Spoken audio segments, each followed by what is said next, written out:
Magandang araw po sa inyo lahat mga magandang araw po sa inyong lahat mga amigo at nandito po si Kuya Raul at may babalita po ako sa inyo. So, alam niyo po mga amigo, kaibigan ni Mami, no? Best friend po ni Mami na isang judge yun, ano? Ano ba? Ay stenographer ay pumanaw na. So pupuntahan po namin yung yung lugar na yon. At ayun, malungkot na malungkot si Mami. Ewan ko kung nag-sync in na kaya kay Mami. Laging kausap ni Mami yun no? Oo. Ay, nanonood sa atin, di ba? Nanonood yun. Oo, nanonood siya. Green na. Green light na. So, nawalan tayo ng isang subscriber mga amigo. At may sakit daw po. Ano sakit ng cancer ba? Breast cancer. Breast cancer. Oh. Chama mame, esto chica, esto abuela, tiene cáncer. ¿Tú sabes cáncer? Cáncer de teta. Mama. Ajá. Cáncer de mama. Cáncer de mama. Mama. Cáncer. Cáncer de mama. Cáncer de mama. Ayun, cáncer de mama daw sabi ni Tia Cesa. Yung pala, breast cancer sa kanila, cancer de mama. Paano pagka lalaki, cancer de papa? Como? Paano? No, mama. Ano? Cáncer de mama. Mama daw o hindi yo dicho mama porque perdóname. So ayun. And then saan ba libing? Ay antang libing ba tawag? Nakaburol sa Eternal daw. Ay, yung magandang yung magandang burulan dito, no? Dati club yun no? Ba't alam ko? Hala. Nakikita ko lang dati. Oo, dati siyang club mga amigo, tapos ginawang burulan, funeral. Pakita ko sa inyo. Ano kaya masasabi ni Tia Celsa? Sa burol ng na kasi pangalawang beses na siya maming umatay ng ay pumunta sa patay. Ito yung pangalawa. Yung una kasi doon sa may kamag-anak ng Dalenlen. Ngayon po tingnan nyo, maganda po yung dito, yung lugar na ito. So, ayun po, papunta na po tayo mga amigo. Dito lang po, siya ay binurol. Ano yun, ang tawag ron? Yung mga anak di umuwi, no? Kaya sa abroad ba? Hindi namin sure. Hindi sure. May zoom daw no, sa libing. Naka-zoom. Tatlo anak ko. Tatlo ang anak. Dalawang babae sa abroad. Yung isang lalaki. Dito. Dito. Tatlo daw po ang anak, dalawang babae ang nandito, ay nasa Amerika, at yung isa po ay nandito sa Pilipinas. Yun. Judge daw po mga amigo. So malapit na tayo, di ba? Tama, malapit na tayo. Malapit na po tayo. Alam niyo po mga amigo, ang mga sementeryo dito, si Chamami ay manghang-mangha. Para daw mga musoleo, sabi ni Tia Cesa, para daw mga bahay. Kasi sa Equatorial Guinea mga amigo, walang ganyan. Iba nga sa likod lang nila ng bahay, inililibing ang mga patay. Pero dito si Chamami po ay na-amaze sa mga puntod dito at saka sa mga sa mga sementeryo. So nandito na po tayo mga amigo sa Eternal Chapel. Aki Chamami. Eternal Chapel. Meron dito parking area. So nandito na po tayo mga amigo. Ayan, Eternal Chapel.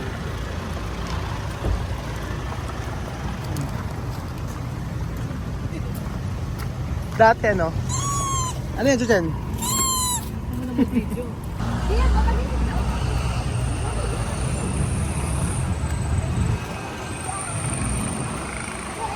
Chama está aquí.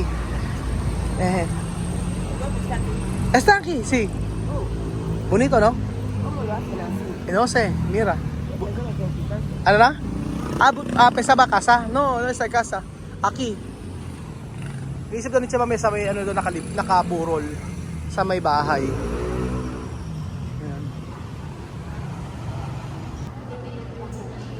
Ayan po. Ang ganda ng lugar.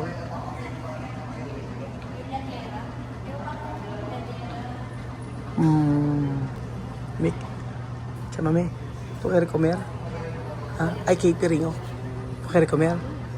Tu país así, tiene comida. así, No así. solo la iglesia. Hay iglesia. Pero tu país no tiene. Así, Pero- solo tú vas a la iglesia, Hay comida. comida en casa. Ah, en casa. Cuerpo, Pero de ¿cómo se llama? Iglesia puede entrar.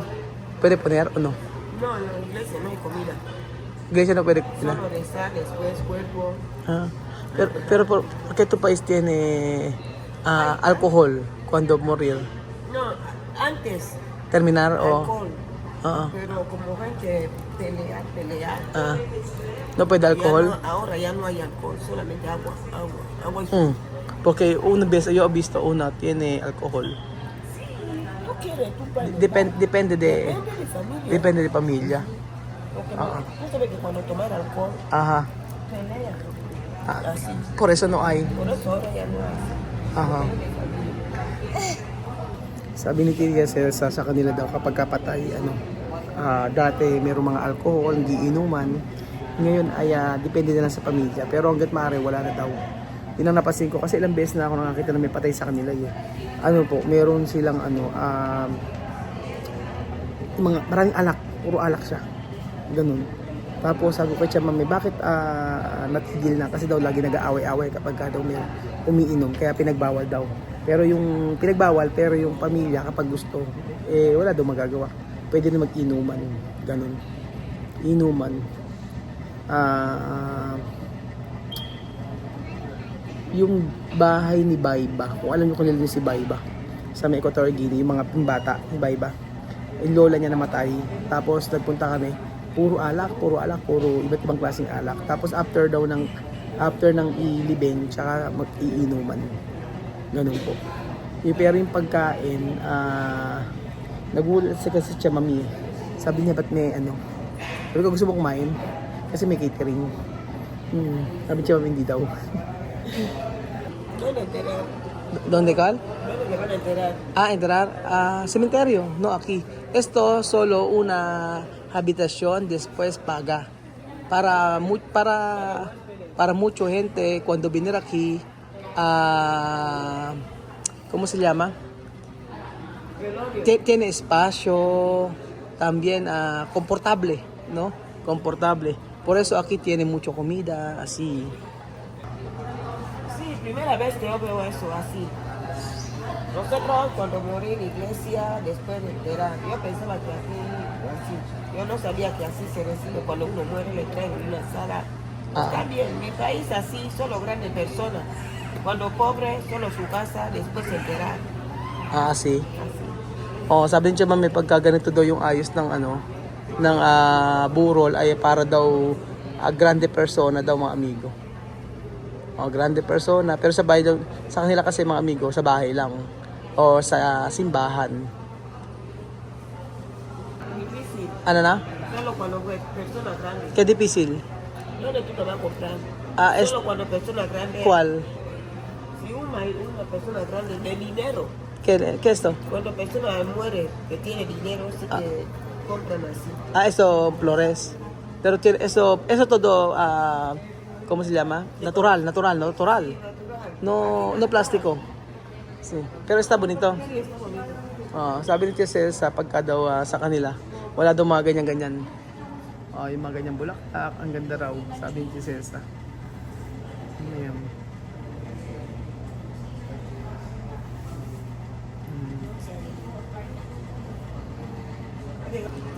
So, esto chica muerto, chamame, como hermana mi mamá de Besti, hermana, sí. Igual de trabajo antes. Así. Cada día llamar. Después tiene cáncer de mamá. ¿Mamá? De mama, así, cáncer de mama, así. Tingnan daw ni Tia Mami.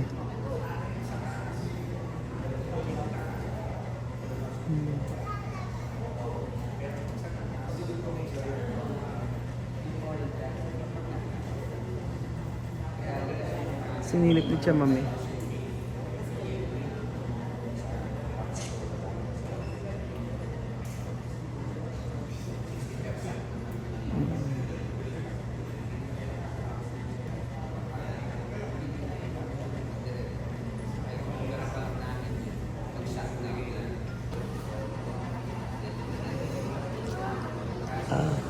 ¿Por qué tú llorar? ¿Quién te recuerda? ¿Ah? ¿Por qué llámame? ¿Quién te recuerda? ¿Abuela? ¿Ah? ¿Llamé?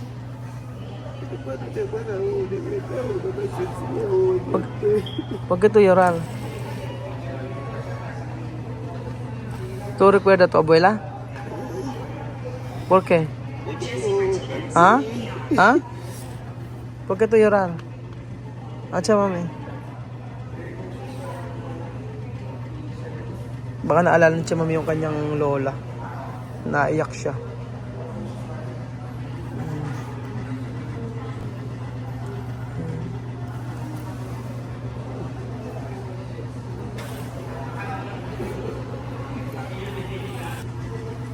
Chame, ¿por qué? ¿Ah? ¿Qué te recuerda?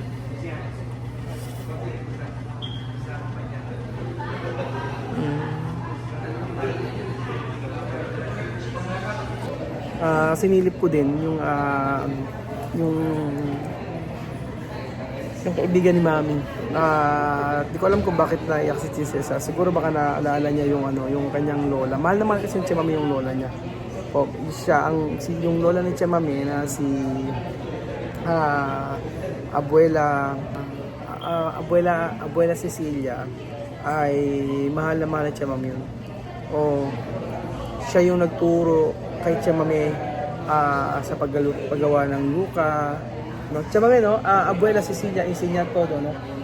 Cómo va a hacer yuca, Sí, preparar de como mi comida. mamá. Todo ella enseñar. Oh, yun. Lola niya kasi ang nagturo sa kanya ng lahat-lahat. Especially yung paggawa ng yuca na naging buhay ng Mami.